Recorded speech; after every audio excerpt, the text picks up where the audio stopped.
కనుక నవరాత్రులు 4 పర్యాయాలు వస్తూ ఉంటాయి సంవత్సరములో. వసంత ఋతువులో, ఎండాకాలములో చైత్ర శుక్ల పాడ్యమి నాడు వసంత నవరాత్రులు, అప్పుడే దేవీ నవరాత్రాలు, రామనవరాత్రులు, రాముల వారి యొక్క జన్మదినం రామనవమి జన్మదినమే మనము కళ్యాణం చేస్తున్నాము మన ప్రాంతాలలో. కనుక చైత్ర శుక్ల పాడ్యమి నాడు మొదలుకొని నవమి దాకా వసంత నవరాత్రులు అంటారు. దాని తరువాత మళ్ళీ ఆషాఢమాసములో దేవీ క్షేత్రాలలో శాకంభరీ నవరాత్రులు అంటారు. అంటే ఆ ఋతువులో పుష్పించే ఫలించే కూరగాయలతో చక్కగా అలంకరణలు చేసుకుని అమ్మవారును విశేషమైనటువంటి పూజలు చేసేటువంటిది 2వ నవరాత్రులు ఆషాఢమాసములో.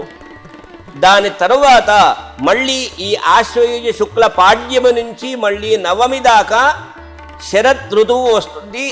ఆశ్వయుజ మాసములో శరన్నవరాత్రులుగా అమ్మవారును పూజించడం 3వది.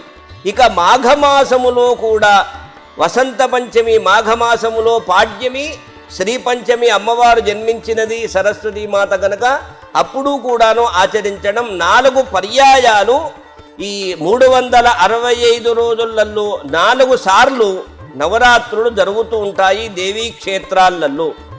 ఇక వసతి గృహాలలో వాళ్ళ సంప్రదాయాలు, వాళ్ళ ఆచారాలను బట్టి చేయడం వాళ్ళ కర్తవ్యం, వాళ్ళ బాధ్యత.